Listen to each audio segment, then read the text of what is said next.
नमस्कार सर. नमस्कार.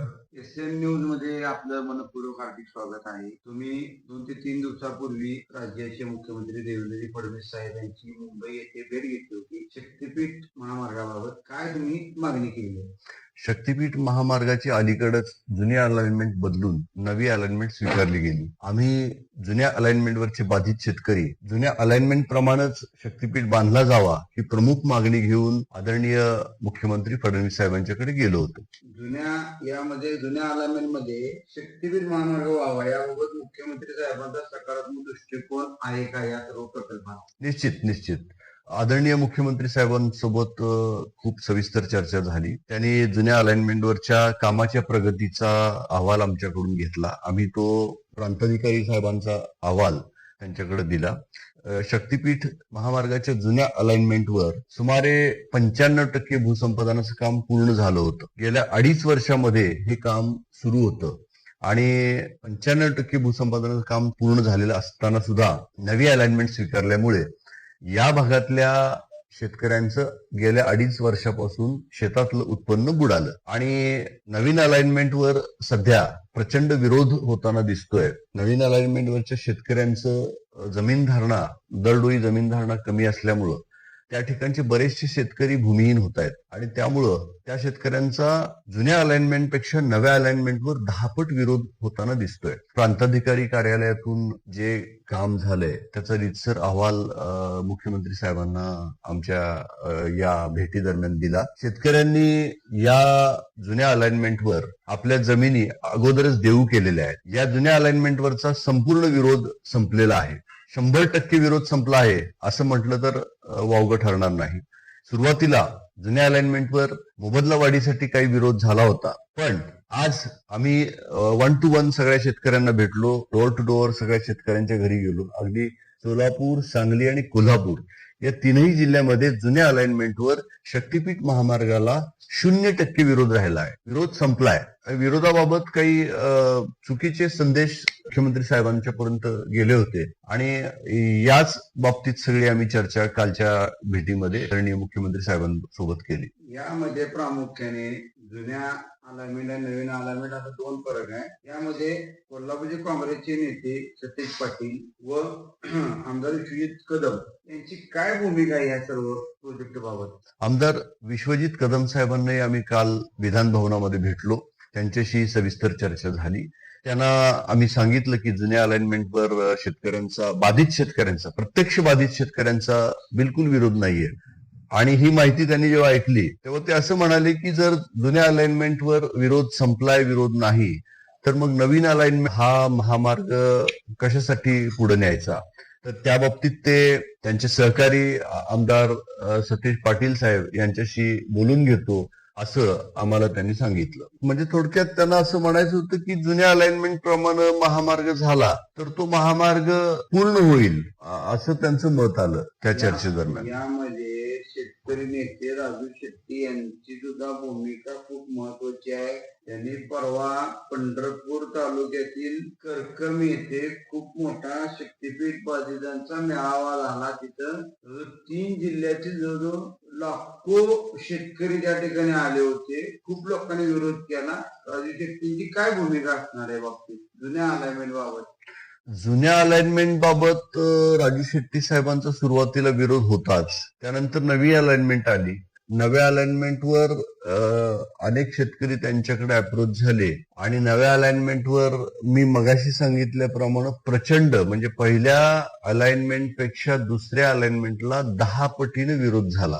तो का झाला तर त्या अलाइनमेंटवर सीना नदी, भीमा नदी, नीरा नदी, भीमा कालवा, सीना कालवा, त्यानंतर पुढे सांगली जिल्ह्यात गेल्यानंतर कृष्णा नदीवरचं बागायत, वारणा नदीवरचं बागायत, भोगावती नदीवरचं बागायत, पंचगंगा नदीवरचं बागायत, असे विविध विकसित झालेलं बागायत क्षेत्र मोठ्या प्रमाणावर अफेक्ट होतंय आणि म्हणून त्या शेतकऱ्यांनी मोठा विरोध केला. सांगली जिल्ह्यामध्ये, कोल्हापूर जिल्ह्यामध्ये जमीन धारणा कमी आहे, जमिनीचं दरडोई प्रमाण कमी आहे. त्यामुळे या महामार्गाची रुंदी जवळजवळ 380 फूट रुंदी असल्यामुळं तो महामार्ग ज्या वेळेला शेतात प्रवेश करतो साधारण 3-4 एकर जमीन एका वेळेला बाधित होते. जे छोटे शेतकरी आहेत ते या महामार्गाच्या संपादनामध्ये भूमिहीन होणार असल्यामुळं नव्या अलाइनमेंटवर शेतकऱ्यांचा प्रचंड विरोध दिसतोय.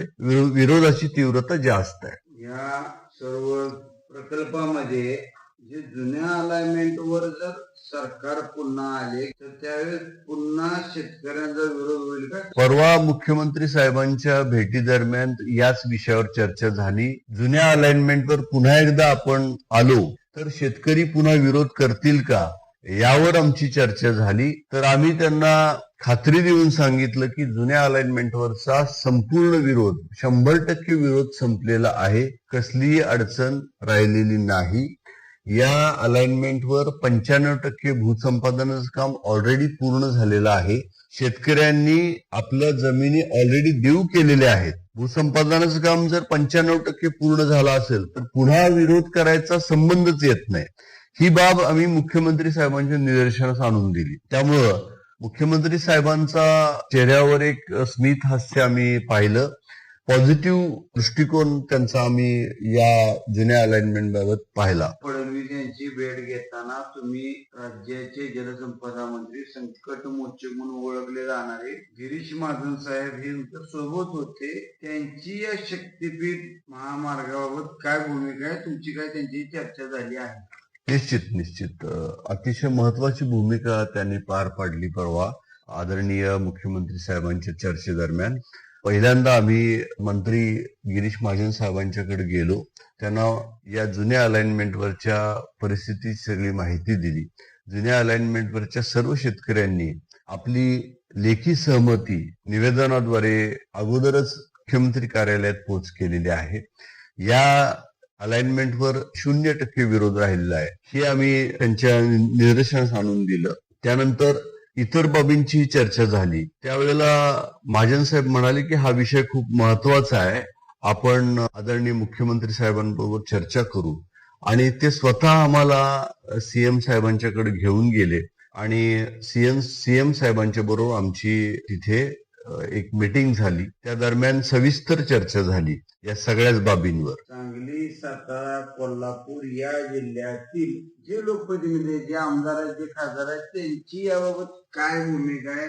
या ज्या मतदारसंघातून शक्तीपीठ महामार्ग गेलेला आहे त्या प्रत्येक मतदारसंघाचे प्रतिनिधी हे असंच म्हणतायत की जुन्या अलाइनमेंट प्रमाणे शक्तीपीठ महामार्ग बांधला गेला पाहिजे. कारण ती अलाइनमेंट ही एकदम कन्व्हिनियंट अलाइनमेंट आहे की ज्यामध्ये कमीत कमी बागायत क्षेत्र अफेक्ट झालेलं आहे. या अलाइनमेंट मध्ये अंतर वाचतंय. नवीन अलाइनमेंट मध्ये 60 किलोमीटर अंतर वाढतंय. 20,000 कोटीचं बजेट वाढतंय.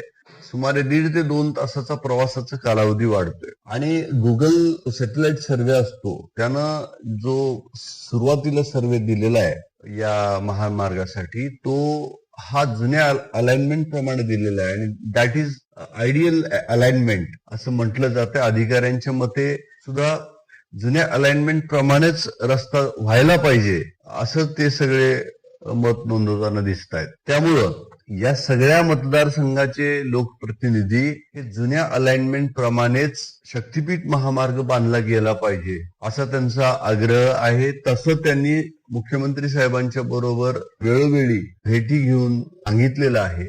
आणि तशी त्यांची 20 ते 25 आमदार आणि खासदार यांची पत्रे आम्ही, समर्थनाची पत्र आम्ही या मुख्यमंत्री साहेबांना जी फाईल सबमिट केली, 300 पानाची फाईल आम्ही सबमिट केली, त्यामध्ये ती पत्र आम्ही जोडलेली आहेत. त्यामुळे त्यांचा जुन्या अलाइनमेंटला पाठिंबा आहे असंच मी सांगेन. जसं जसं नवी अलाइनमेंट जाहीर झाली त्यामध्ये पंढरपूर तालुका असू दे, माशेल तालुका असू दे, किंवा कोल्हापूर जिल्हा असू दे, किंवा इतर सांगली कोल्हापूर जिल्ह्यातील शेतकरी असू दे, या शेतकऱ्यांमध्ये आणि पोलिसांमध्ये खूप मोठ्या प्रचंड प्रमाणात वाद झालेला पाहायला मिळतोय. मानहानी प्रकार झालेले पाहायला मिळत आहेत. शेतकरी संतप्त झालेले आहेत, आक्रमक झालेले आहेत. तुम्हाला तो जुनी अलाइनमेंट व्हावी अशी शेतकरी भूमिका आहे. जेवढी जुन्या अलाइनमेंटवर समर्थन आहे तेवढं समर्थन नवीन अलाइनमेंटवर शेतकऱ्याचं दिसत नाही. काय सांगताल तुम्ही शेतकरी म्हणून? निश्चित जी गोष्ट समोर दिसतेय ती तुम्हालाही जाणवली की जुन्या अलाइनमेंट पेक्षा नवीन अलाइनमेंटवर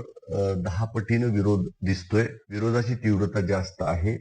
शेतकरी आक्रमक झालेले आहेत आणि या सगळ्या दरम्यान मोजणीचं काम पूर्ण करत असताना, मोजणीचं काम क्लिष्ट असतं, ते काम करत असताना शेतकऱ्यांनी बिलकुल सहकार्य केलेलं नाहीये आणि ते असं म्हणतायत की आम्ही जीव देऊ पण जमीन देणार नाही. नव्या अलाइनमेंटवरची ही परिस्थिती आहे. उलट पक्षी जुन्या अलाइनमेंटवर मात्र सर्व शेतकऱ्यांनी आपली सहमती ऑलरेडी देऊन टाकलेली आहे.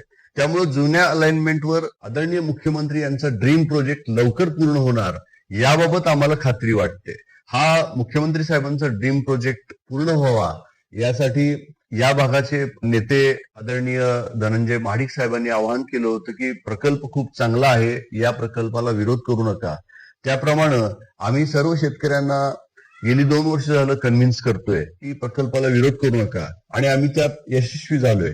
जुन्या अलाइनमेंटवर 95% शेतकऱ्यांनी लेखी सहमती दिलेली आहे आणि तशी सहमती पत्र आम्ही आदरणीय मुख्यमंत्री साहेबांकडे सादर केलेली आहेत. त्यामुळं जुन्या अलाइनमेंटवर कसलाही प्रॉब्लेम नाही. 100% जुनी अलाइनमेंट जर स्वीकारली तर हा मुख्यमंत्री साहेबांचा ड्रीम प्रोजेक्ट यशस्वी झाल्याशिवाय राहणार नाही. नव्या अलाइनमेंट वरचा विरोध लक्षात घेता जो तुम्ही म्हणता तसा जो तिथं गोंधळ चालू आहे, शेतकऱ्यांचा विरोध चालू आहे, पोलिसांची बळजबरी चालू आहे, त्याच्यामुळं थोडस एक ते दिसताना चित्र ते वाईट दिसतंय. ज्या शेतकऱ्यांच्या जमिनी आपण या प्रकल्पासाठी संपादित करणार आहोत त्या शेतकऱ्यांची अशी फरफट करणं हे योग्य चित्र नाहीये, निश्चित नाहीये. त्यातून जो सत्ताधारी पक्षाबाबत जो संदेश जातोय तो चांगला संदेश जात नाही. म्हणून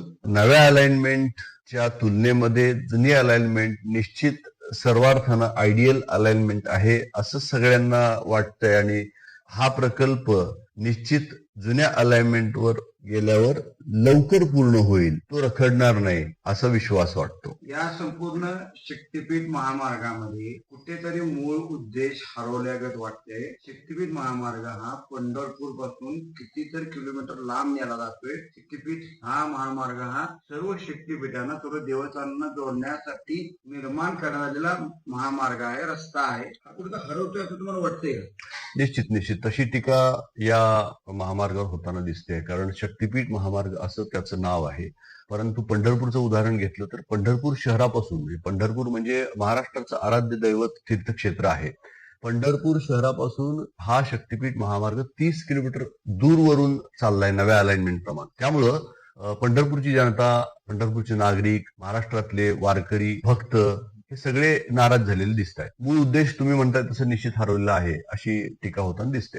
या सर्व प्रक्रियेमध्ये माजी खासदार परभणी शेतकरी संघटनेचे नेते राजू शेट्टी साहेब यांनी सांगली जिल्ह्यामध्ये हा जर शक्तीपीठ महामार्ग झाला तर पूर परिस्थिती निर्माण होऊ शकते हा मुद्दा उपस्थित केलेला आहे. हो, मी आदरणीय राजू शेट्टी साहेबांशी याविषयी मोबाईलवर सुमारे 20 मिनिट बोललो. त्यांचा मुद्दा असा आहे की शक्तीपीठ महामार्गामध्ये जे उंच भराव टाकले जाणार आहेत त्यामुळे सांगली जिल्ह्यामध्ये पश्चिमेकडच्या बाजूला पूर परिस्थिती निर्माण होऊन जादा क्षेत्र बाधित होईल असा त्यांचा मुद्दा आहे.